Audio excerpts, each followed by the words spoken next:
الحمد لله وكفى وسلام على عباده الذين اصطفى أما بعد فأعوذ بالله من الشيطان الرجيم بسم الله الرحمن الرحيم وإذ ابتلى إبراهيم ربه بكلمات فأتمهن صدق الله العظيم۔ میرے محترم بزرگوں اور عزیز ساتھیوں اور خاص کر میری پردہ نشینوں بہنوں، یہ جو قرآن کریم کی آیت کا جو ٹکڑا میں نے آپ کے سامنے پڑھا ہے، اس آیت کے ٹکڑے میں حضرت ابراہیم علیہ السلام جو ہمارے جد امجد ہیں، ان کے امتحانات کا ذکر ہے، اور اسی کے ساتھ ساتھ میں ان کے امتحانات میں پاس ہونے کا بھی ذکر ہے۔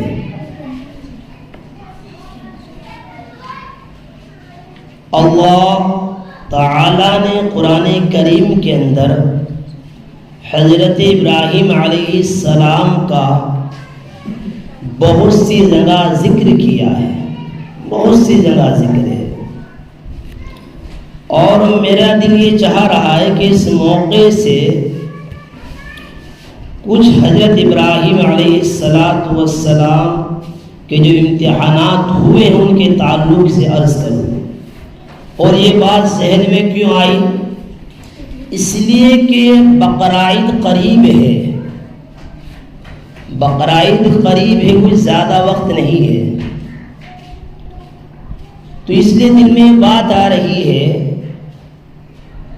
جو بقرعید پہ ہم قربانی کرتے ہیں وہ حضرت ابراہیم حضرت اسماعیل علیہ السلام کی یادگار کے طور پہ کرتے ہیں۔ اس لیے دل میں یہ بات آ رہی ہے کہ کچھ نہ کچھ حضرت ابراہیم علیہ السلام کا جو امتحانات ہوئے ہیں ان کا تذکرہ کیا جائے، ان کا ذکر کیا جائے۔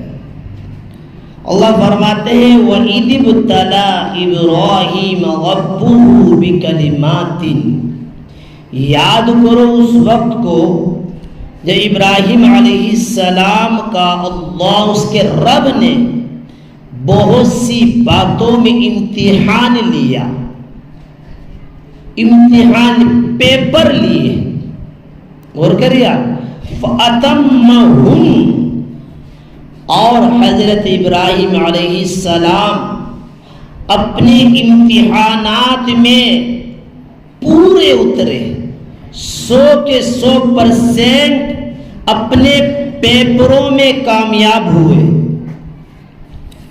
اس آیت کا ترجمہ ٹکڑے کا یہ ہے، حضرت ابراہیم علیہ السلام کے اگر سارے امتحانات میں آپ کو شمار کراؤں تو بہت لمبا وقت چاہتا ہے، لیکن وقت اجازت نہیں دیتا کہ میں آپ کو سارے ہی امتحانات گنواؤں۔ مختصراً کم لفظوں کے میں چند باتیں میں آپ کے سامنے عرض کر دیتا ہوں۔ مثال کے طور پر حضرت ابراہیم علیہ السلام نے جب اللہ کی ایک ہونے کی دعوت دی اور یہ کہا یا ایھا الناس، اے لوگو، قولوا لا الہ الا اللہ، اللہ کو ایک مان لو، تفلحون، تو تم کامیاب ہو جاؤ گے۔ حضرت ابراہیم علیہ السلام نے اللہ کے ایک ہونے کی دعوت دی، اللہ کے ایک ہونے کا اعلان کیا، تو پھر کیا تھا؟ آپ کا امتحان شروع ہو جاتا ہے۔ حضرت ابراہیم علیہ السلام کے زمانے کا جو بادشاہ تھا جس کا نام نمرود ہے، وہ خود حضرت ابراہیم علیہ السلام کا پکا دشمن ہو جاتا ہے۔ کیوں؟ اس لیے کہ وہ نمرود بادشاہ خود اپنے آپ کو رب کہتا تھا، خود اپنے آپ کو خدا کہتا تھا کہ میں خدا ہوں، خود خدا کہتا تھا۔ حضرت ابراہیم علیہ السلام یہ کہتے تھے رب تو اللہ ہے، خدا تو اللہ ہے، تو وہ دشمن تو ہونا تھا، وہ دشمن ہونا تھا۔ لیکن حضرت ابراہیم علیہ السلام کا ایک مرتبہ اس سے مباحثہ ہوا، بحث ہوئی، خود قرآن میں ذکر ہے اس بات کا۔ أَلَمْ تَرَ إِلَى الَّذِي حَاجَّ إِبْرَاهِيمَ فِي رَبِّهِ أَنْ آتَاهُ اللَّهُ الْمُلْكَ، کہ کیا نہیں دیکھا اسے جس نے حضرت ابراہیم علیہ السلام سے مباحثہ کیا اس کے رب کے بارے میں؟ کس نے کیا؟ جس کو اللہ نے سلطنت دی تھی، بادشاہت دی تھی۔ وہ کون تھا؟ وہ نمرود تھا، وہ نمرود تھا۔ کیا بحث ہوئی؟ اذ قال ابراہیم ربی الذی یحیی و یمیت۔ ابراہیم علیہ السلام نے کہا نمرود سے، کیا کہا؟ کہ میرا رب تو وہ ہے، میرا رب تو وہ ہے جو مارتا ہے، جلاتا ہے۔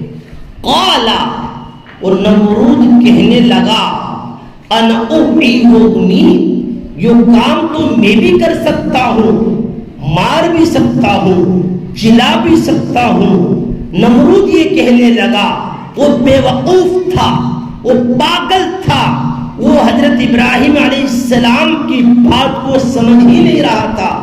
حضرت ابراہیم کیا کہنا چاہتے تھے؟ وہ بادشاہ تھا، اپنے وقت کا بادشاہ تھا۔ اس نے دو آدمیوں کو بلایا جس کے لیے قتل کی سزا تھی، اسے چھوڑ دیا، اور حضرت ابراہیم سے کہا دیکھو میں نے اسے زندہ کر دیا، زندہ کر دیا۔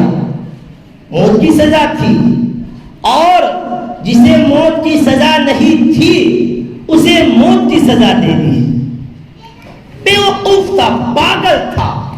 حضرت ابراہیم علیہ السلام کہہ کیا رہے، وہ سمجھ کیا رہا ہے؟ حضرت ابراہیم علیہ السلام نے سمجھے بے وقوف ایسے نہیں سمجھے گا بات کو۔ قال ابراہیم فإن اللہ یأتی بالشمس من المشرق فأت بها من المغرب۔ حضرت ابراہیم علیہ السلام نے اس نمرود ظالم بادشاہ سے کہا میرا رب تو وہ ہے، میرا رب تو وہ ہے جو سورج کو مشرق سے نکالتا ہے۔ فَأْتِ بِهَا مِنَ الْمَغْرِبِ، اگر تو اپنے آپ کو خدا کہتا ہے تو سورج کو مغرب سے نکال کر دکھا۔ میرا رب تو وہ ہے جو سورج کو مشرق سے نکالتا ہے۔ اگر تو رب کہتا ہے تو اپنے آپ کو خدا کہتا ہے تو سورج کو مغرب سے نکال کر دکھا۔ فَبُهِتَ الَّذِي كَفَرَ فَبُهِتَ الَّذِي كَفَرَ، وہ نمرود مدہوش ہو گیا، بے ہوش ہو گیا۔ بلکہ ہمارے استاد محترم نے تو اس کا ترجمہ یہ کیا تھا کہ اس کے طوطے اڑ گئے، اس کے طوطے اڑ گئے۔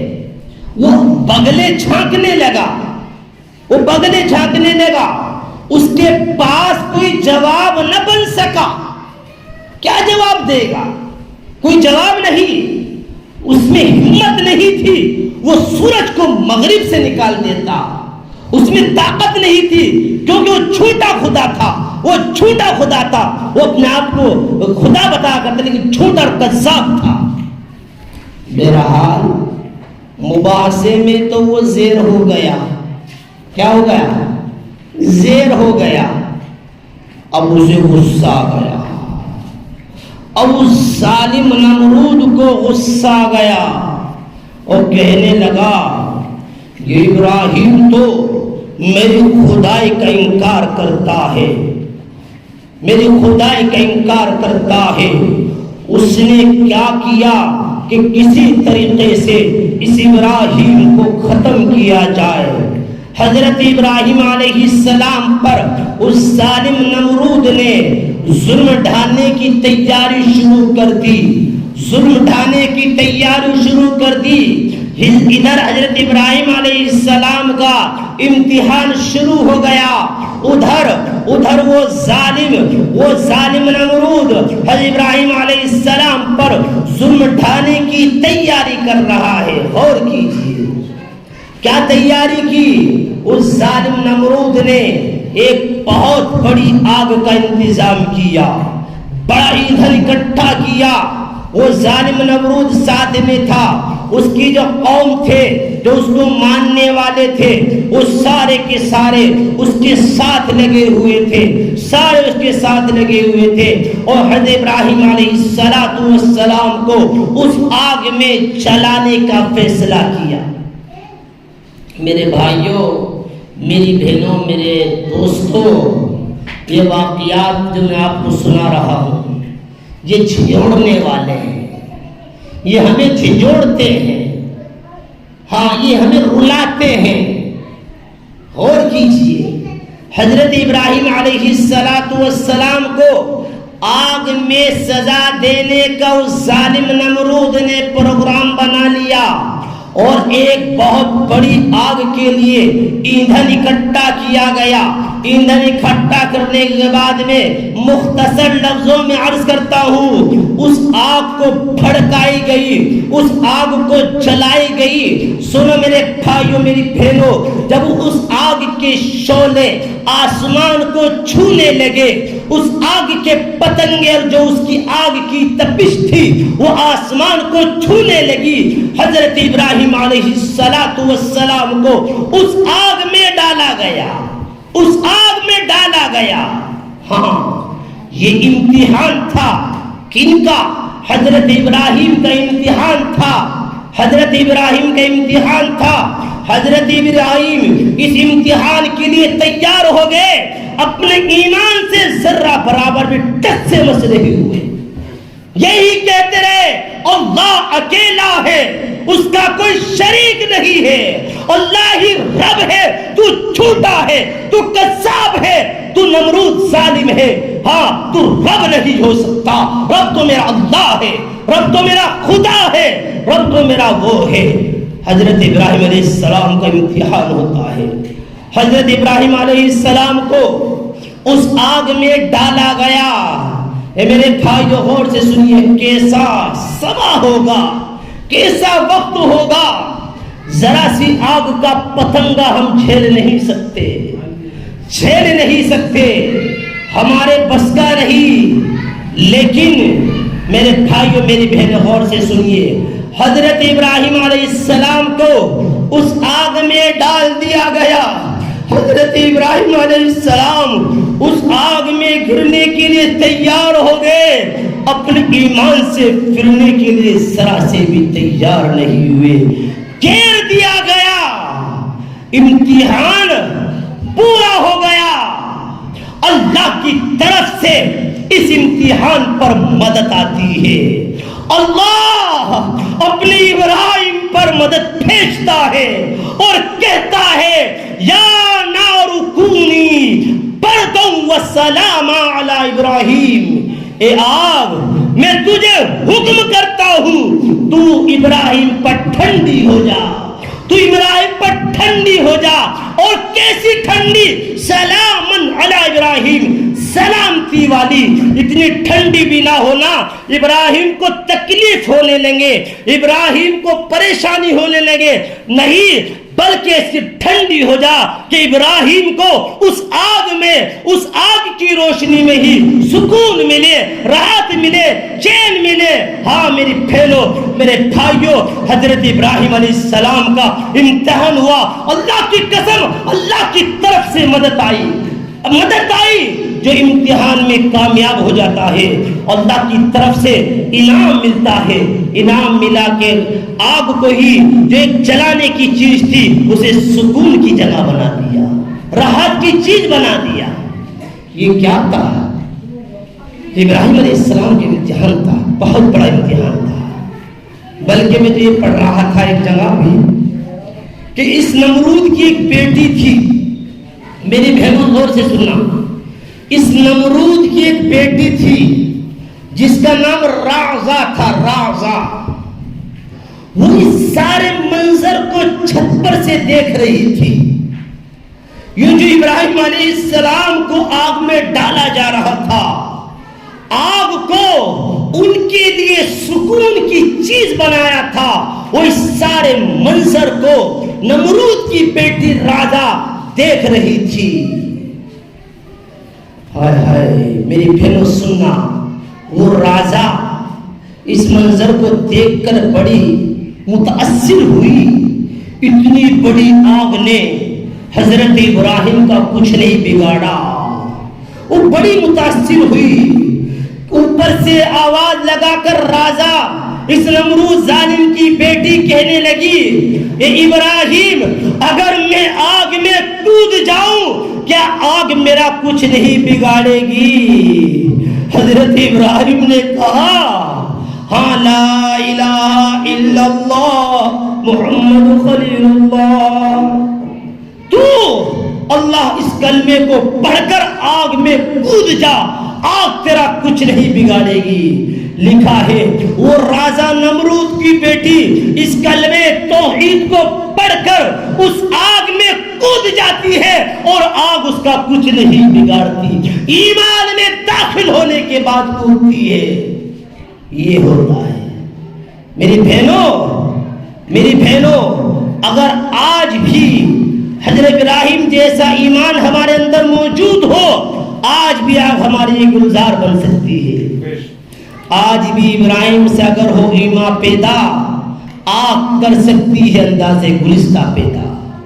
خود تو ابراہیم راعزہ نمرود کی بیٹی تھی ظالم بادشاہ کی, لیکن یہ سارا منظر دیکھ کر متاثر اتنی ہوئی کہ ایمان میں داخل ہو گئی. ایمان میں داخل ہو گئی. یہ واقعہ حضرت تھانوی نے لکھا ہے. یہ واقعہ بہرحال وَإِذِ ابْتَلَىٰ إِبْرَاهِيمَ رَبُّهُ بِكَلِمَاتٍ فَأَتَمَّهُنَّ, ابراہیم علیہ السلام کا امتحان ہوا. فَأَتَمَّهُنَّ, امتحان میں کامیاب ہوئے, اللہ کی طرف سے انعام ملا, آگ کو سکون اور راحت کی چیز بنا دیا. ہوئے نا کامیاب ہوئے. اب کیا ہوتا ہے؟ اللہ نے کہا چھوڑو اپنے وطن کو. کیا کہا؟ اپنا وطن چھوڑو ابراہیم, اب یہاں نہیں رہنا. ابراہیم اب یہاں نہیں رہنا, اپنا ملک چھوڑ دو, یہاں سے جاؤ. کہاں جاؤ؟ ملک شام چلے جاؤ, اپنے وطن کو چھوڑ کے چلے جاؤ. اب تو ملک شام چھوٹا سا ایک گمان ہے, اس وقت میں ملک شام بہت بڑا ایریا تھا. بہرحال یہ فلسطین بیت المقدس وغیرہ سب اسی میں تھا اس وقت میں. جب کہ واقعہ سنا رہا ہوں, اپنے ملک کو چھوڑو. حضرت ابراہیم علیہ السلام کا ابھی ایک امتحان پورا نہیں ہوا تھا, دوسرا امتحان آ گیا. لیکن نبی تھے, اللہ کے خلیل تھے. ہاں اللہ کے خلیل تھے. اپنی بیوی سارا کو لے کر اپنے ملک کو چھوڑ دیا اور ملک شام کی طرف چلے. میری بہنوں دھیان سے سننا, مصر پہنچے. جب مصر گئے تو وہاں کا جو بادشاہ تھا وہ بڑا ظالم قسم کا بادشاہ تھا. بہت یہ کہہ لیجئے بے ادب اور بڑا ہی بے حرمتی کرنے والا, دوسروں کی عزتوں سے کھلواڑ کرنے والا. حضرت سارا اور حضرت ابراہیم یہ دونوں میاں بیوی جب اپنا ملک چھوڑ کر مصر پہنچے تو کیا ہوا؟ وہاں کے بادشاہ کو کسی نے خبر دے دی کہ تیرے اس ملک میں، تیرے وطن میں کوئی حسین و جمیل خوبصورت عورت آئی ہوئی ہے۔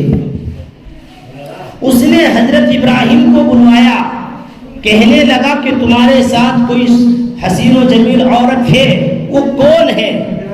حضرت ابراہیم علیہ السلام نے حکمتاً اسے جواب دیا اور یہ کہا ہاں وہ میری دینی بہن ہے۔ حکمتاً جواب دیا۔ حقیقت تو یہ بیوی تھی حضرت سارہ، لیکن اس ظالم بادشاہ کو یہ کہا کہ ہاں وہ میری دینی بہن ہے۔ دینی بہن بیوی اس لیے نہیں بتایا کہ ہو سکتا ہے یہ ظالم بیوی اگر میں کہوں گا یہ مجھے یہی قتل کر دے گا، یہ مجھے یہی قتل کر دے گا۔ بہرحال حضرت ابراہیم علیہ السلام نے اپنی بیوی حضرت سارہ علیہ السلام سے کہا کہ میں ایسے اسے جواب دے کر آیا ہوں، مجھے چھوٹا نہ بنوا دینا۔ ہاں آپ دینی اعتبار سے میری بہن ہی ہوتی ہے، میری بہن ہی ہوتی ہے، اگرچہ رشتہ میرا آپ سے بیوی کا ہے، رشتہ میرا آپ سے بیوی کا ہے۔ حضرت سارہ علیہ السلام کو اس ظالم بادشاہ نے اپنے کمرے میں وہاں بلوا لیا۔ ہاں اس ظالم کی نیت خراب تھی، اس کی نیت خراب تھی۔ میری بہنوں میری ماں سنو، حضرت سارہ علیہ السلام سمجھ گئی۔ حضرت سارہ نے وضو کیا، نماز پڑھی، وضو کرنے کے بعد نماز پڑھی اور نماز پڑھ کر اللہ سے دعا کی، اللہ کے سامنے گڑ گڑائی، اللہ کے سامنے روئی۔ جیسے اس ظالم بادشاہ نے حضرت سارہ کی طرف ہاتھ چلایا، اس کا ہاتھ سوکھ گیا، اس کا ہاتھ تھرا کانپ گیا۔ ہاتھ کو پیچھے کیا، ہاتھ صحیح ہو گیا۔ حضرت سارہ نے ایسے دعا کرائی کہ اب کے کوئی ایسی بدتمیزی نہیں کروں گا۔ حضرت سارہ نے سمجھ کے کہ یہ بادشاہ ہے، کہیں میرے نام نہ لگ جائے اس کی موت، دعا کرتی پھر صحیح ہو گیا۔ حضرت سارہ کے ساتھ پھر دوبارہ اس نے ہاتھ چلایا، اللہ نے اپنا کرشمہ دکھایا، اس کا ہاتھ پھر سوکھ گیا، اس کا ہاتھ پھر سوکھ گیا، پھر دوبارہ ایسے ہی ہوا، پھر دوبارہ ایسے ہی ہوا۔ ہاں وہ ظالم بادشاہ کہنے لگا تم کس بلا کو اٹھا کر لے آئے؟ یہ تو معاملہ ہی کچھ اور نظر آ رہا ہے، یہ تو معاملہ ہی کچھ اور نظر آ رہا ہے، یہ کیا معاملہ ہے؟ اسے میرے کمرے سے باہر نکالو، اسے میرے کمرے سے باہر نکالو۔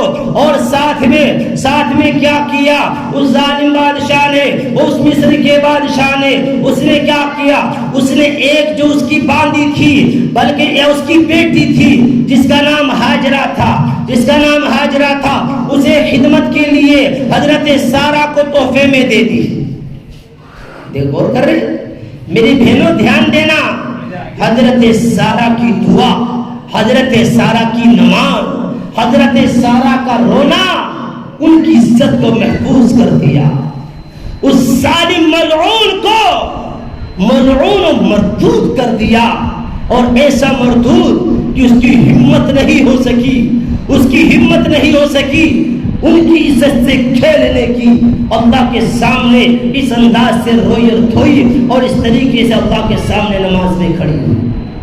بہرحال اس نے اپنی بیٹی ہاجرہ یا اپنی باندھی ہاجرہ دونوں باتیں لکھی ہیں، اس نے حضرت سارہ علیہ السلام کو تحفے میں دے دی۔ بہرحال حضرت سارہ علیہ السلام سے کوئی بچہ نہیں ہوا تھا، تقریباً حضرت ابراہیم علیہ السلام کی جو عمر تھی وہ 70 سال سے اوپر تھی، 70 سال سے اوپر تھی۔ اور حضرت ہاجرہ ان کی عمر 20 21 22 سال کی تھی۔ حضرت ہاجرہ کی عمر 22 سال کی تھی، 20 یا 22 سال کی تھی، اور حضرت ابراہیم علیہ السلام کی جو عمر تھی وہ 70 سال سے اوپر تھی۔ جب حضرت ہاجرہ کا حضرت ابراہیم علیہ السلام سے نکاح ہوا، نکاح ہو جاتا ہے۔ حضرت ابراہیم علیہ السلام 70 سے زیادہ عمر میں چلے گئے، کوئی بچہ نہیں ہے۔ اللہ سے دعا کی، اللہ سے دعا کی، رب هب لی من الصالحین، اے میرے پروردگار مجھے نیک اولاد عطا فرما۔ سمجھ میں آتا ہے اولاد کا ماسٹر ہونا، ڈاکٹر ہونا، انجینئر ہونا، وکیل ہونا، جج ہونا، حافظ مولوی مفتی ہونا ضروری نہیں ہے، لیکن نیک ہونا ضروری ہے، نیک ہونا ضروری ہے۔ حضرت ابراہیم علیہ السلام نے جو 70 سال کی عمر کے پلس عمر میں جو دعا کی ہے، وہی دعا کی ہے، رب هب لی من الصالحین، اے میرے پروردگار مجھے نیک اولاد عطا فرما۔ دعا نبی رسول کی دعا تھی۔ اللہ نے کہا فَبَشَّرْنَاهُ بِغُلَامٍ حَلِيمٍ، ہم تجھ کو ایک حلیم بردبار لڑکے کی خوشخبری سناتے ہیں۔ کیا کہا اللہ نے جواب میں؟ ہم تجھے ایک بردبار حلیم المجاز، جو برداشت کرنے کا مادہ رکھتا ہے، ایسے لڑکے کی خوشخبری سناتے ہیں۔ اللہ کے فضل سے، اللہ کی قدرت سے، اللہ کی طاقت سے حضرت ابراہیم علیہ السلام کے گھر حضرت ہاجرہ سے ایک بیٹا پیدا ہوتے ہیں جس کا نام اسماعیل ہے۔ اس کا نام اسماعیل ہے۔ تقریباً عمر 84 سال کی عمر ہے، تقریباً 84 سال کی عمر ہے کم و بیش جب حضرت اسماعیل پیدا ہوئے حضرت ہاجرہ کے۔ حضرت ابراہیم کی عمر تقریباً 84 سال ہے، حضرت ہاجرہ کی تو تھوڑی سی عمر تھی، زیادہ عمر نہیں تھی۔ میں کہا بتا 70 سال پلس عمر حضرت ابراہیم کی تھی، اس وقت ہاجرہ کی عمر 20 یا 22 سال کی تھی جب نکاح ہوا۔ بہرحال 84 سال کی عمر میں اللہ کی طرف سے ایک بیٹے کی بشارت ملی جو حلیم المزاج، برداشت کرنے کا جس کے اندر مادہ تھا۔ اللہ نے بیٹا دے دیا، اللہ نے بیٹا دے دیا۔ اے میری بہنوں غور سے سننا، دھیان سے سننا میرے بھائیوں، بیٹا دیا۔ حضرت سارہ بہرحال سوکن تو ہے ہی تھی، سوکن تو ہے ہی تھی۔ سارہ نے کہا اسے الگ کرو ہمارے پاس سے، اسے حضرت نے کہا خود کرا لیکن اسے الگ کرو، یعنی کہیں الگ رکھو۔ یہ حضرت سارہ تو کہی رہی تھی، لیکن اللہ کی طرف سے امتحان آ جاتا ہے۔ کیا ہوتا ہے؟ اللہ کی طرف سے امتحان آ جاتا ہے۔ کیا امتحان آتا ہے؟ امتحان یہ آتا ہے کہ اپنی بیوی ہاجرہ اور اپنے بیٹے چھوٹے سے ننھے سے بچے اسماعیل کو یہاں سے لے کر چلو، یہاں سے لے کر چلو۔ جبریل علیہ السلام رہبری کرنے کے لیے آتے ہیں۔ فرشتے ایک اونٹنی پر سوار ہیں، حضرت جبریل علیہ السلام رہبری کرنے کے لیے اس اونٹنی پر سوار ہو کر آگے آگے چلتے ہیں، پیچھے پیچھے حضرت ابراہیم علیہ السلام اپنی بیوی حضرت ہاجرہ اور اپنے ننھے سے بچے اسماعیل علیہ السلام کو اپنی اونٹنی پر بٹھا کر چلتے ہیں۔ حضرت جبریل علیہ السلام آگے چل رہے ہیں، حضرت ابراہیم اپنی فیملی کے ساتھ میں پیچھے پیچھے چل رہے ہیں۔ کہیں پر اگر سبزے کی جگہ آتی، کیونکہ فلسطین بھی پڑتا تھا راستے میں، وہ بھی سبزے، شام کا جو ملک ہے وہ ہریانہ اور ٹھنڈا ملک ہے، جب وہاں پر کہیں ہریالی آتی، وہاں پر کہیں ہریالی آتی تو حضرت ابراہیم علیہ السلام کہتے ہیں جبریل علیہ السلام سے کہ یہیں ٹھہر جاؤ، جب کہیں ہریالی آتی سبزہ جگہ تھی تو کہتے ہیں حضرت جبریل علیہ السلام سے کہ یہیں ٹھہر جاؤ. جبریل علیہ السلام حضرت ابراہیم علیہ السلام سے کہتے کہ یہاں کا حکم نہیں ہے, اس جگہ کا حکم نہیں ہے, آگے چلو آگے چلے چلتے رہے. اے میری بہنوں میرے بھائیوں سنو, بڑا عجیب منظر ہے, بڑا عجیب واقعہ ہے, دل کو دہلاتا ہے, دل کو رلاتا ہے. چلتے ہیں تقریباً 1500 کلومیٹر کا سفر ہے. 1500 کلومیٹر کا سفر ہے. حضرت جبرائیل آگے چل کر رہبری کر رہے ہیں, پیچھے حضرت ابراہیم اپنی فیملی کو لے کر, حضرت ہاجرہ اپنی بیوی اور ننھے سے بچے کو لے کر چل رہے ہیں. تقریباً 84 سال کی عمر میں بچہ دیا تھا اللہ نے. چلتے ہیں, مکہ میں پہنچتے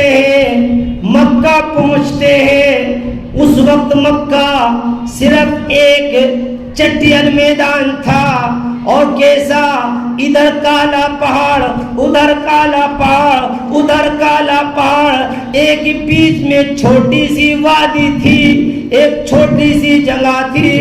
جبریل علیہ السلام حضرت ابراہیم کو وہاں لے کر رک گئے اور کہنے لگے کہ یہاں پر تمہارا ٹھکانہ ہے, یہاں پر تمہارا ٹھکانہ ہے. کیسی جگہ ٹھکانہ, نہ درندہ ہے, نہ پرندہ ہے, نہ چرندہ ہے, نہ کوئی جانور ہے, انسان تو بہت دور کی بات ہے. چاروں طرف کالی پہاڑیاں ہیں, نوکیلی پہاڑیاں ہیں, کچھ نہیں, کوئی چیز ہی نہیں. ایک بیابان صحرا ہے, ایک بیابان جنگل ہے.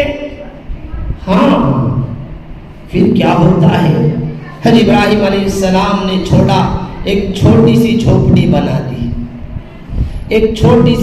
بنا دی, اور ایک چھوٹا سا اتنا بڑا مشکیزہ پانی کا, اتنا ایک بڑا, اور چند کھجوریں تھیلی میں حضرت ہاجرہ کو دے دی. ننھا سا بچہ ہے, حضرت ہاجرہ عورت کی ذات ہے. حکم آیا, اے ابراہیم, اس بیابان جنگل میں, ان کالی پہاڑیوں میں اپنے بیوی بچے کو چھوڑ کر پھر ملک شام چلے جاؤ, پھر واپس چلے جاؤ. اللہ کا حکم تھا, امتحان تھے یہ امتحان. 84 سال کی عمر میں ننھا سا بچہ ملا. حکم یہ ہوا, اس جنگل میں, بیابان جنگل میں, جہاں کوئی جانور تک بھی نہیں, جہاں کچھ بھی نہیں, چھوڑ کر چلا جا ابراہیم. چل دیے حضرت ابراہیم علیہ السلام اللہ کے حکم کو ماننے کے لیے. بیوی حضرت ہاجرہ نے پیچھے سے دامن پکڑ لیا اور کہنے لگی, اس بیابان جنگل میں نہ کوئی کھانے کا نظم ہے, نہ پینے کا نظم ہے, نہ کوئی درندہ, نہ کوئی چرندہ, نہ کوئی پرندہ, بالکل بیابان جنگل ہے, کالی پہاڑیاں ہیں. تم ہمیں چھوڑ کر کہاں جاتے ہو؟ حضرت ابراہیم علیہ السلام کچھ نہیں بولے. حضرت ہاجرہ دامن پکڑتے ہوئے پیدل ساتھ چل رہی ہے اور معلوم کر رہی ہے کہ یہ بتاؤ کہاں جا رہے ہوں میں چھوڑ کر اس بیابان جنگل میں. دوبارہ معلوم کیا, حضرت ابراہیم علیہ السلام نے کوئی جواب نہیں دیا. پھر تیسری مرتبہ معلوم کیا, حضرت ابراہیم علیہ السلام نے کوئی جواب نہیں دیا. آخر میں حضرت ہاجرہ نے معلوم ہی کر لیا کہ کیونکہ نبی ایسا نہیں کر سکتا, اپنے بیوی بچوں کو ایسے چھوڑ کر بیابان جنگل میں چلا جائے. حضرت ہاجرہ نے معلوم کیا, کیا اللہ کا حکم ہے, کیا خدا کی مرضی یہی ہے کہنے لگے حضرت ابراہیم اپنی گردن سے، ہاں اللہ کا حکم یہی ہے۔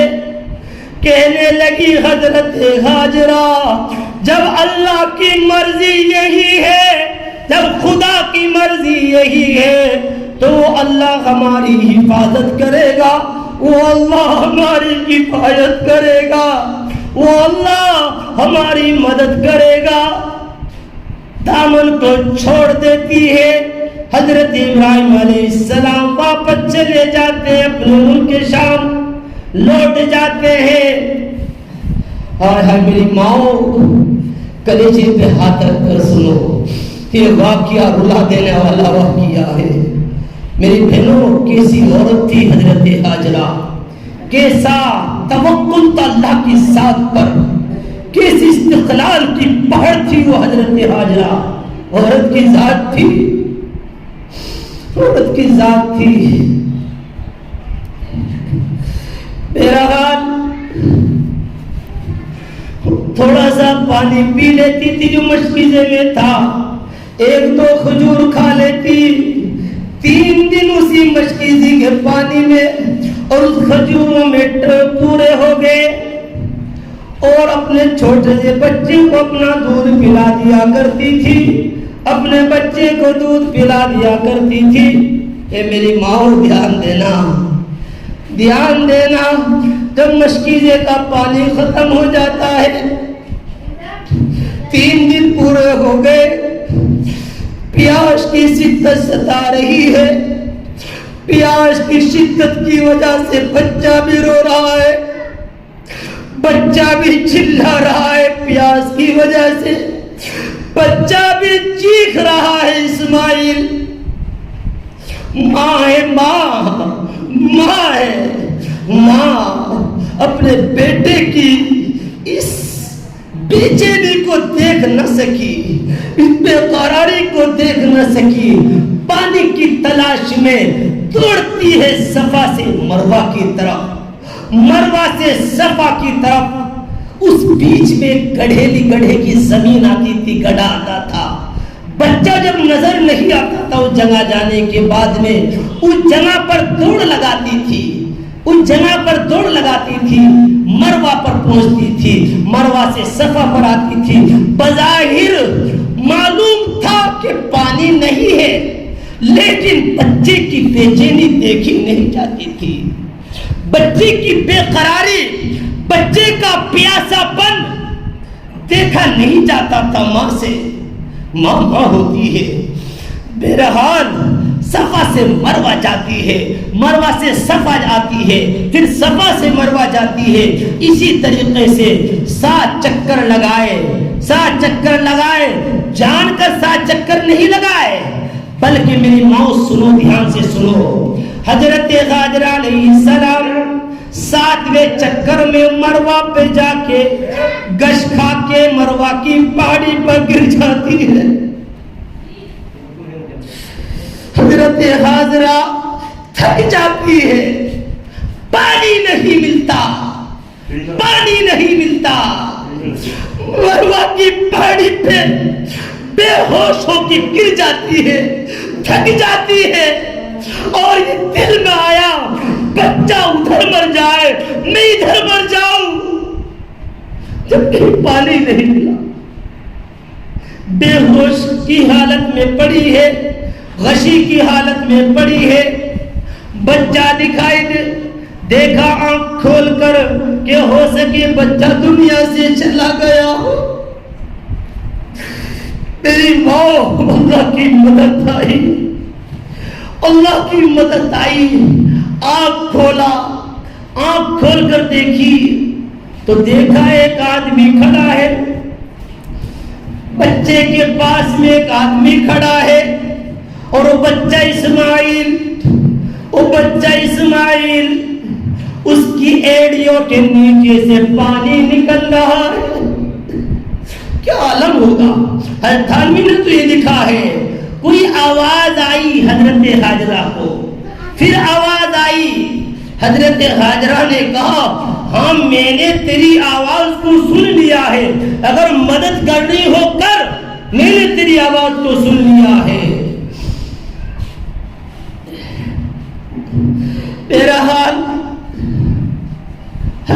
جبریل علیہ السلام تھے، وہ جو کھڑے تھے انسان کی شکل میں. لکھا ہے یا تو اسماعیل کے پیروں کے ایڑیوں کے رگڑنے کی وجہ سے اللہ نے چشمہ جاری کر دیا، یا یہ کہہ لیجئے جو حضرت تھانوی نے لکھا ہے کہ حضرت جبریل علیہ السلام نے اپنے بازو کو زمین پر مارا، جس کی وجہ سے اللہ نے ایسی زمین سے پانی نکالا جہاں آج بھی پانی نہیں نکالتی جو زمین. اس وقت تو چھوڑو، اس وقت تو پانی کا کوئی مطلب ہی نہیں، آج بھی کوئی پانی نکالنے کو تیار نہیں وہ زمین، نہ جانے کتنے نیچے پانی ہوگا. ہاں اللہ تعالیٰ نے پانی کا نظم کر دیا. یہ ہوتا ہے توکل. اس بی بی نے، اس ہماری ماں نے، حضرت ہاجرہ نے اللہ پر توکل بھروسہ کیا تھا. ہاں لیکن یاد رکھنا، جب ہم ملک شام کی طرف ابراہیم علیہ السلام جا رہے تھے، بیچ میں رک کر ایک دعا کی تھی، بڑی عجیب دعا تھی. ربنا انی اسکنت من ذریتی بواد غیر ذی زرع عند بیتک المحرم ربنا لیقیموا الصلاة.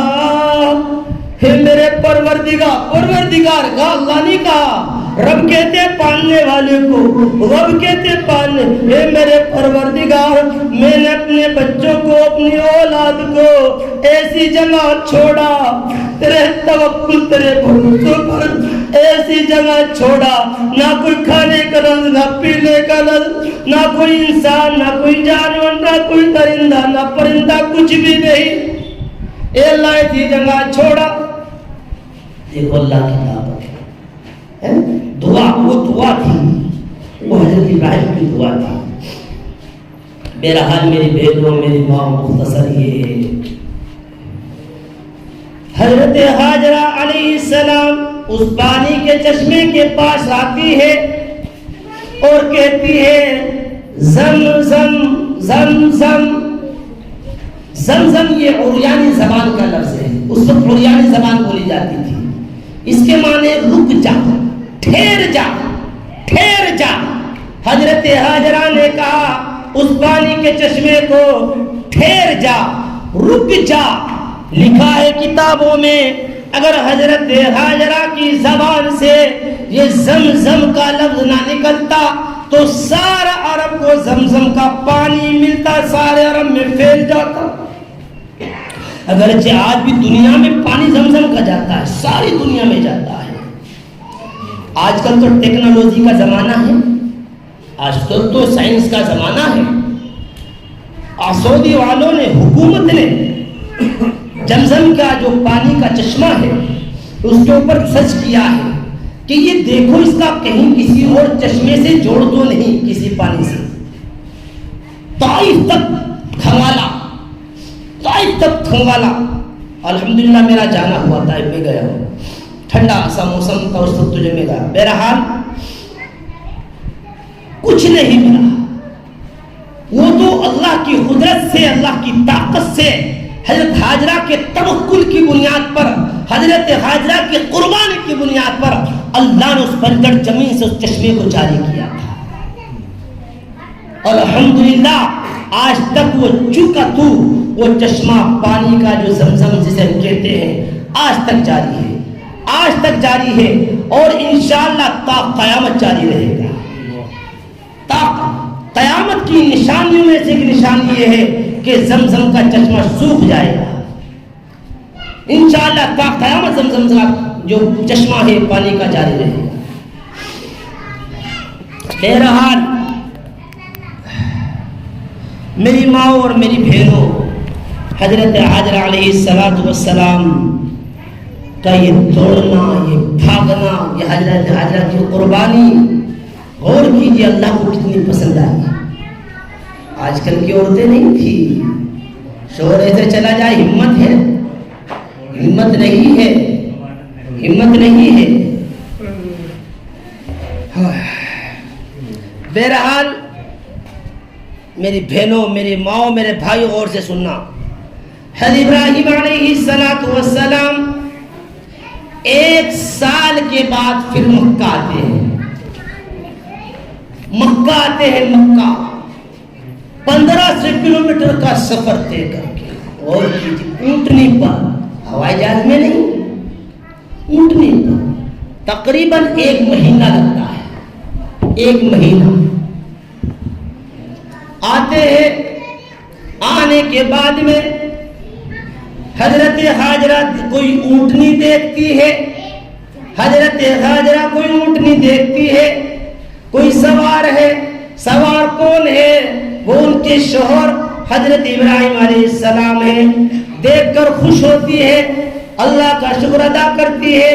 حضرت ابراہیم علیہ السلام جیسے اپنے ننھے سے بچے اور اپنی بیوی حضرت ہاجرہ کے پاس پہنچتے ہیں. کیا یہ منظر ہوگا؟ اور تو کیجیے، آپ ذرا دھیان سے کہیے، اپنے بیوی بچوں پہ دھیان کر کے اس واقعے کو سنیے. ہم سب کے بیوی بچے اللہ نے دیے. پہنچتے ہیں. بیوی حضرت ہاجرہ کہتی ہے آ جاؤ، بیٹھو، نیچے اترو سواری سے. ہے میری ماں، دھیان دینا. حضرت ابراہیم علیہ السلام نے کہا سواری سے اترنے کا حکم نہیں ہے. 1 سال کے بعد آئے. 1 سال کے بعد آئے. کہنے لگے اے ہاجرہ، سواری سے اترنے کا حکم نہیں ہے. حضرت ہاجرہ نے کہا اسماعیل ننھے سے بچے کو اگر آپ اجازت دو آپ کی گود میں لا دوں. حضرت ابراہیم نے کہا ٹھیک ہے، لے آؤ. گود میں لیا، پھر دے دیا. کتنی عجیب عورت تھی حضرت ہاجرہ، کیسی پیاری عورت تھی. اللہ نے کیسا ایمان، کیسا تقوی، کیسی عجیب زندگی عطا کی تھی. کہنے لگی اے میرے شوہر حضرت ابراہیم علیہ السلام، اگر آپ اجازت دو تو اس زمزم سے آپ کے چہرے کو دھو دوں، آپ کے پیروں کو دھو دوں، آپ کے ہاتھوں کو دھو دوں. حضرت ابراہیم السلام نے کہا ٹھیک ہے. سواری سے نہیں اترے. اللہ کا حکم نہیں تھا، اللہ کا حکم نہیں تھا. حضرت ہاجرہ نے ایسا ہی کیا، منہ ہاتھ زمزم سے دھو دیا. حضرت ابراہیم علیہ السلام واپس چلے گئے. حضرت ابراہیم علیہ السلام واپس چلے گئے. غور کیجیے، اگر آج کل کی عورت ہوتی کیا کہتی؟ کرنے کیا آئے تھے یہاں سے؟ آئے بھاگ دیے. کیا کرنے آئے تھے تم یہاں سے؟ یہی کہتی نا. نہیں، یہ نہیں کہا. کیا اگر میرے شوہر ابراہیم اگر تم اجازت دو تمہارا زمزم سے منہ دھو دوں، ہاتھ دھو دوں. کیسی عورت تھی حضرت ہاجرہ. اللہ کی مدد کیوں نہ آتی؟ اللہ کی مدد کیوں نہ آتی ایسی عورتوں کے ساتھ؟ کیوں نہ آتی؟ یہ حضرت ابراہیم علیہ السلام کا امتحان تھا. 84 سال بڑھاپے میں اللہ نے اولاد دی اور کیا کہا؟ چھوڑ دو تنہائی میں، یہاں چھوڑ دو تنہائی میں.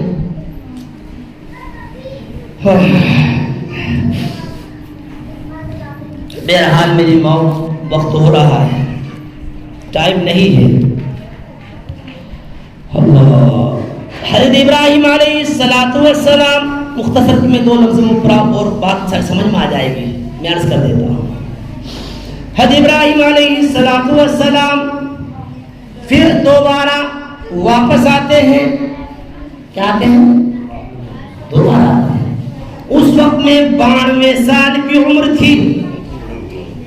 92 سال کی عمر، 1500 کلومیٹر کا سفر، تقریباً 1 مہینہ جس میں لگتا ہوگا.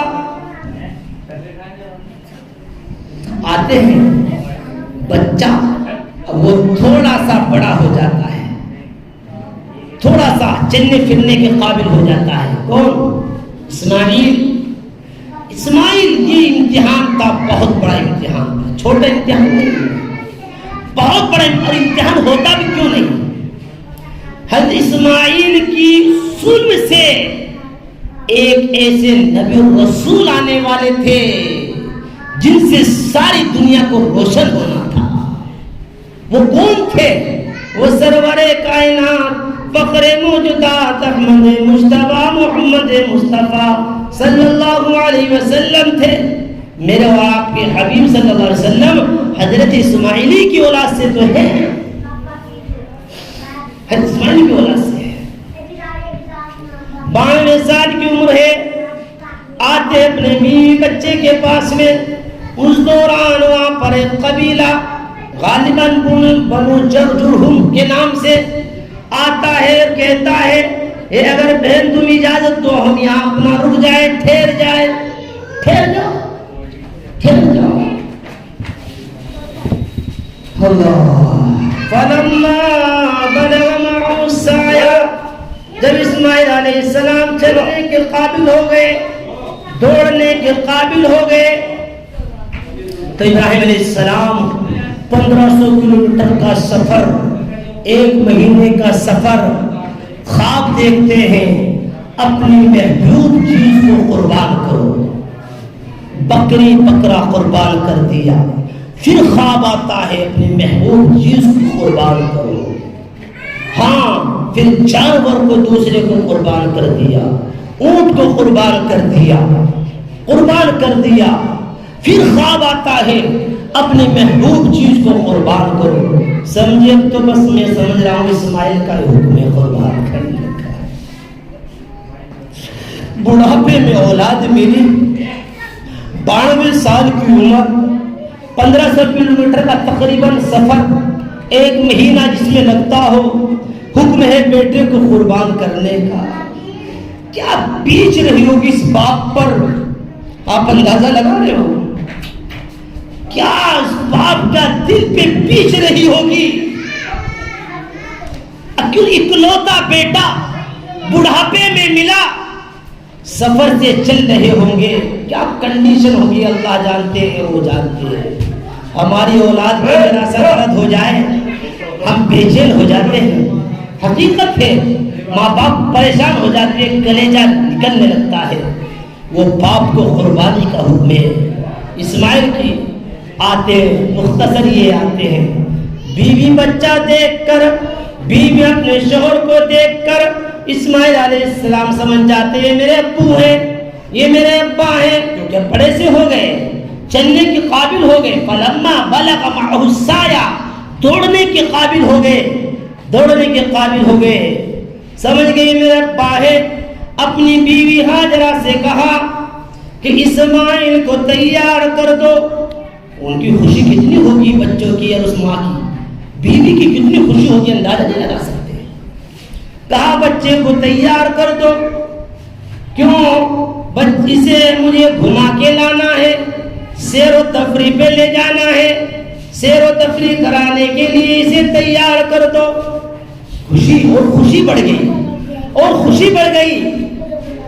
بہرحال میری ماں سننا یہ واقعہ، میں کہہ رہا ہوں اس واقعے میں بڑا درد ہے، اس واقعے میں بڑا درد ہے، بہت درد ہے۔ میں آپ کو نہ جانے کیسے سنا رہا ہوں۔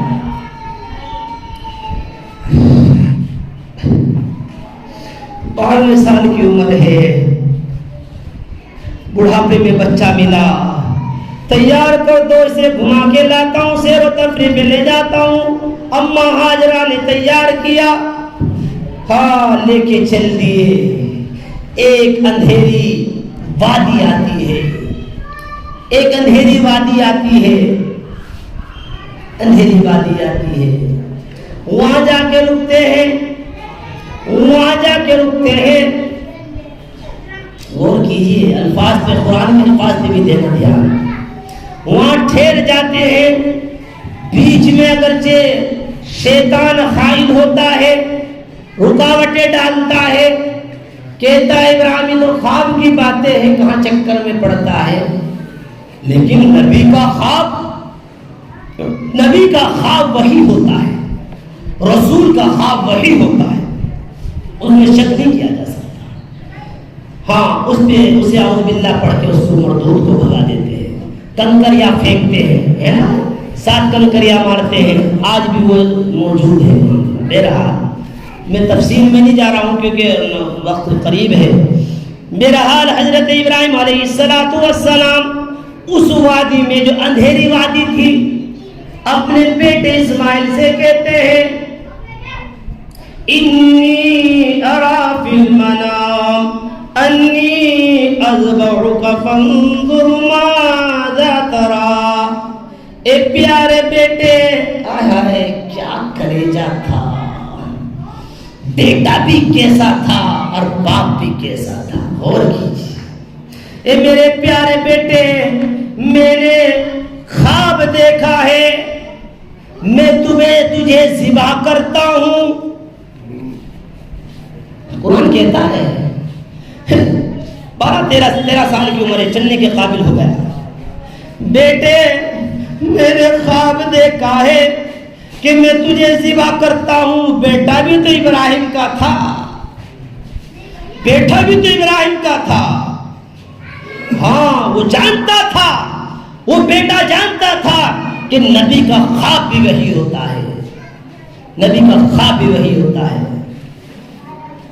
میں تجھے ذبح کرتا ہوں، فانظر ماذا تری، بتا تیری کیا رائے ہے، بول تیری کیا رائے ہے۔ قال یا ابت افعل ما تؤمر ستجدنی انشاء اللہ من الصابرین۔ کیسا بیٹا تھا، جواب دیکھیے۔ اے میرے پیارے ابا، اے میرے پیارے ابا، اے میرے قابل احترام ابا، جو کچھ اللہ نے آپ کو حکم دیا کر گزریے۔ کیسا جواب تھا، کیسا بیٹا تھا، حجرہ کے کوکھ سے پیدا ہوا تھا ابراہیم۔ اور کیجئے، کہنے لگا یا ابت افعل ما تؤمر، اے میرے ابا جو کچھ حکم ہوا کرو، دیری نہ کرو۔ ستجدونی انشاءاللہ من الصابرین، انشاءاللہ مجھے صابروں میں پائیں گے، مجھے صبر کرنے والوں میں پاؤں گے۔ ابا ایک کام کرنا، ذرا ماں کی ممتا آئی، حضرت حاجرہ ماں کی ممتا آئی، کہنے لگا ابا ایک کام کرنا، یہ میں کرتا نکال رہا ہوں، یہ میرا کرتا میری ماں حاجرہ کو دے دینا، جب میری اماں کو میری یاد آئے گی میرے کرتوں کو دیکھ لے گی، اور ابا میرے جسم کو وہاں پر نہ لے جانا، میری اماں کو تکلیف ہوگی، یہیں پر دفن کر دینا، یہیں پر دفن کر دینا۔ اور میرے ابا، اے میرے ابا ایک کام کرنا، مجھے پیشانی کا بل لٹانا، کہیں ایسا نہ ہو میری محبت تمہارے دل میں آ جائے اور اللہ کے حکم میں کوئی کوتاہی ہو جائے۔ کیسا بیٹا تھا، کیسا بیٹا تھا، کیسا باپ تھا، غور کیجیے۔ فلما، ختم کر رہا ہوں بات کو، فلما اسلما وتلہ للجبین، ہائے ہائے دونوں اللہ کی طرف متوجہ ہوئے، اللہ کی بات کو مانی۔ کس نے؟ حضرت ابراہیم نے، حضرت اسماعیل علیہ السلام نے۔ وتلہ للجبین، تھانوی نے اس کا ترجمہ جو کیا ہے وہ کروٹ سے کیا ہے کہ کروٹ کے بل لٹایا۔ بعض نے اس کا ترجمہ اس انداز سے کیا ہے کہ پیشانی کے بل لٹایا، یعنی الٹا لٹایا، الٹا لٹایا، تاکہ چہرہ ابراہیم کی طرف نہ ہو، محبت نہ آ جائے بیٹے کی۔ بڑھاپے میں ملا ہوا تھا، اکلوتا بیٹا تھا، لیکن اللہ کے حکم کے سامنے کوئی ویلیو نہیں بیٹے کی۔ اللہ کے بندے آج اللہ کے حکم کو ماننے کو تیار نہیں، نماز کو تیار نہیں، زکوٰۃ دینے کو تیار نہیں، ماں بیٹے کو قربان کرنے کے لیے تیار، صرف خواب میں حکم آیا۔ غور کیجیے، ہم نے اپنا حال بھی دیکھے، اپنے جد امجد کا حال دیکھے، بہرحال حضرت ابراہیم علیہ السلام کو وَتَلَّهُ لِلْجَبِينِ لیٹا دیا پیشانی کے بل لیٹا دیا. ہائے ہائے میرے بھائی میری بہنوں، بڑے میں اندھا بتا تو رہا ہوں لیکن بڑا درد آمیز واقعہ ہے، اندر سے دل ہو رہا ہے. تمہارے بچوں کی ذرا سا درد ہو جائے کیا ہوتا ہے، غور تو کیجیے. ایک ہوتا بیٹا بڑھاپے میں ملا ہوا، اللہ کے حکم کے سامنے غور تو کیجیے. لٹا دیا. چھری لے کر آئے تھے ساتھ میں لے کر آئے تھے. چھری چلائی حلقوں پر. ستارے بھی عجیب منظر دیکھ رہے تھے، آسمان بھی تھرا رہا تھا، زمین بھی تھرا رہی تھی. زمین و آسمان نے کبھی ایسا منظر نہیں دیکھا تھا. اکلوتا بیٹا اپنے ہاتھ سے باپ ذبح کر رہا ہے، اللہ کے حکم کی پیروی کر رہا ہے، اللہ امتحان لے رہا ہے. غور کیجیے. ہاں آسمان کے فرشتے بھی رونے لگے. آسمان کے فرشتے صرف 2 مرتبہ روئے ہیں. ایک تو اس وقت روئے ہیں جب ابراہیم علیہ السلام نے حضرت اسماعیل کی گردن پہ چھری چلائی، اور ایک اس وقت روئے ہیں جب میرے نبی صلی اللہ علیہ وسلم کے ساتھ طائف میں واقعہ پٹائی کا، مار کا، دھاڑ کا اور خون کا پیش آیا تھا. آسمان کے فرشتے 2 مرتبہ روئے. عجیب منظر ہے، عظیم منظر ہے، بڑا عجیب سا. چھری چلاتے ہیں، چھری نہیں چلتی. چھری کو پھر دھاڑ لگاتے ہیں، پھر چلاتے ہیں. چھری نہیں چلتی. میری بہنوں، میری ماں، میرے بھائیوں، غور کرنا. بڑا دل آمیز واقعہ ہے، دل کو رلا دینے والا واقعہ ہے.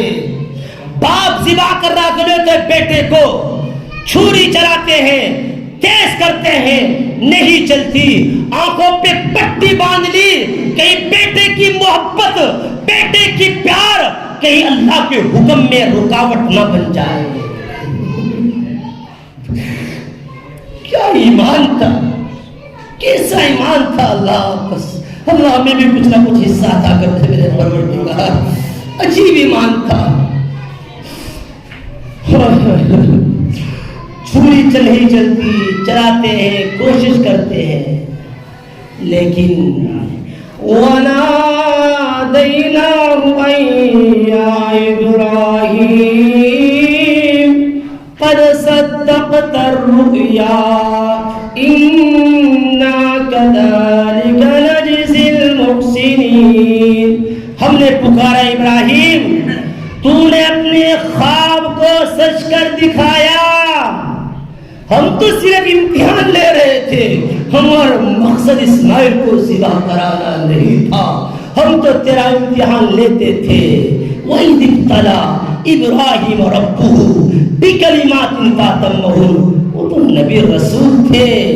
بہرحال ابراہیم علیہ السلام اپنے امتحان و پیپر میں 100% کامیاب ہوئے. پھر اللہ کی طرف سے مدد آئی. کیا مدد آئی؟ ہم نے پکارا ابراہیم، تو نے اپنے ساز خواب کو سچ کر دکھایا. ہاں ہم اسی طرح بدلہ دیتے نیکی کرنے والوں کو. وَفَدَيْنَاهُ بِذِبْحٍ عَظِيمٍ. ایک بڑا، ایک قیمتی مذبوحہ دمبے کی شکل میں دیکھا وہاں پر پڑا ہوا ہے. دمبا ہے. اللہ نے ابراہیم اسماعیل کی جگہ دمبے کو بھیجا. کہاں سے آیا تھا دمبا؟ جنت سے آیا تھا دمبا. جنت سے آیا تھا، جنت کا دمبا تھا. آپ نے ذبح کیا. میرے بھائی، میرے بزرگوں، میری بہنوں، میری ماؤں، یہ ہے وہ امتحانات. اور بھی بہت سے ہیں. وقت ہو رہا ہے وَإِذِ ابْتَلَىٰ إِبْرَاهِيمَ رَبُّهُ بِكَلِمَاتٍ فَأَتَمَّهُنَّ۔ یاد کرو اس وقت کو جب ابراہیم علیہ السلام کو اس کے رب نے بہت سی باتوں میں آزمایا اور وہ اپنے امتحانات میں اپنے پیپروں میں 100% کامیاب ہوئے، اور جب کامیاب ہوئے اللہ کی طرف سے انعامات کی بارش ہوئی۔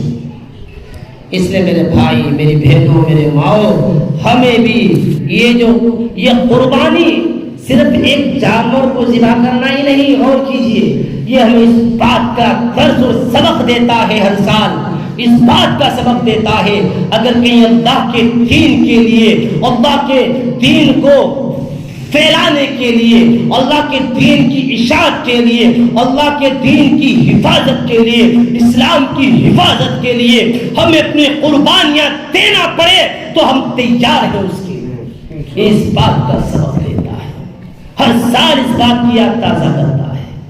اللہ تعالی ہمیں عمل کی توفیق عطا فرمائے۔ اللہ ہمیں پروردگار، ہم تو امتحان کے قابل نہیں، اللہ ہم تو امتحان کے قابل نہیں، ہمارے خدا تو ہم پہ اپنا فضل فرما دے اور امتحانات میں ہمیں نہ ڈال، ہم کمزور ہیں۔